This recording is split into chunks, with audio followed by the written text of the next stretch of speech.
I teach quite a bit about creating a nice, clean interface to build a folder structure for your business. You can be using this folder structure to organize your business, get ready for accounting, bookkeeping, and taxes, or just to create a structure so that way you can obtain your documents quickly. So let's use the example of creating a new Google account so that way we can start getting prepared for our bookkeeping and taxes for this year. So you can easily just search in Google for creating a Google account, and you'll be sent to the Create Your Google Account page. In this case, we're going to create a new Google account for Oliver Martinez. The next thing we're going to do is open up your Google account so we can see what's included in this awesome Google suite. Now that you're in a Google account, let's go ahead and check out the cool features you have available to you right away. So when you're first in the Google account, you see that it just looks like a plain white screen. Google is famous for keeping things super simple. You're in the search window right now, but if you click over here on the top 3 buttons, you want to make sure that your bookmarks bar is always showing. So click on bookmarks bar and click on show bookmarks bar. That way, as you start creating a folder structure here on your favorites bar, you can see those items quickly. The next thing you want to do is click on your apps. This is a quick shortcut to see what's available in the Google Suite. When you first set up your Gmail, you have several items and applications already available to you. For instance, you have the G Suite, which is essentially Google Slides, Google Docs, Google Drive, Gmail, Google Sheets, and of course you have access to YouTube. Google owns YouTube, and so not only can you access YouTube, you can create your own YouTube channel. And of course, you can do some more digging in the web store. But we're going to focus most of our training in Google Drive. You're going to see that you are starting from scratch, 0 bytes of 15 gigabytes used, and then you're going to notice that this is where you start to build. Now we're going to go over a simple way to build out a folder structure. As you can tell, in Oliver's Google Drive, he has no folders and no documents. It's completely blank. So let's first look at an example of a folder structure that has already been built out.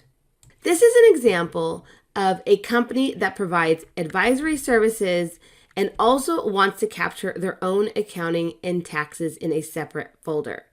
So for instance, if we open up the advisory services folder, you can see that they're separating their services by bookkeeping clients and tax clients.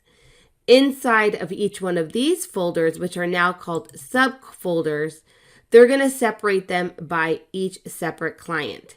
And then inside of each client folder, they're going to separate it in a different type of folder structure that they choose.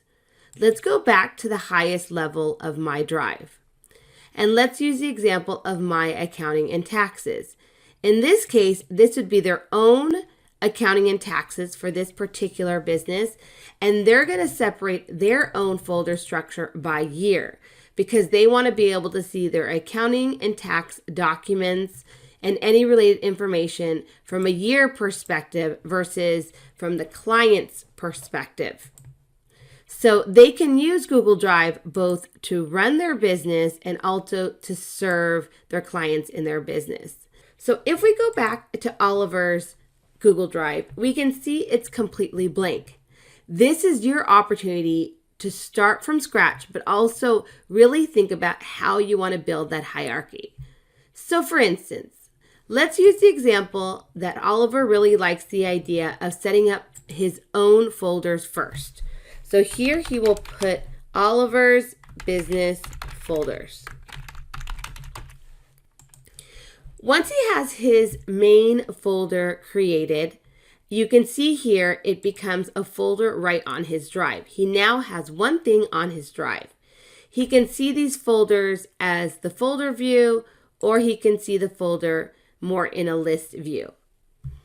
When you start creating folders, you also start creating the subfolder structure. So for instance, inside of his folder, he wants to separate it by years. So he's going to create year folders, 17, 18, and 19, and 20. Once he's created all of his year folders, now he's going to decide what he wants to have in each folder. So for instance, let's use the example of now being in 2020, and he wants to separate these folders based on the information that he's obtaining right now to get ready for his year-end bookkeeping and taxes. So he knows that he needs to create first an accounting folder, and he also wants to create a tax folder. In his accounting folder, he wants to start separating the information that he is collecting. He's collecting information related to his income and information related to his expenses. Do you see how quickly it is to create the folders? And as you start creating the folders, you're thinking through how you can obtain this information quickly, but more importantly, rationally. So what actually makes sense in regards to how you're going to build the structure. One other tip is that when you're looking at the folder structure, you can always filter alphabetically. But let's say you want a specific folder to always come first, regardless of the first letter of that folder. So in that case, what you want to do is you want to right click and rename the folder as an alphanumeric name, which means it has both numbers and letters. When you use the alphanumeric structure, numbers will always go before the letters. So now when I refilter, you see 1 is always going to be before 2. Let's go back to the beginning of my drive. Now you see Oliver has one parent folder called Oliver Business Folders. He has 4 annual folders, and in one of his annual folders, he's starting to build this folder up for his business. And that's how you create folder structures in Google Drive.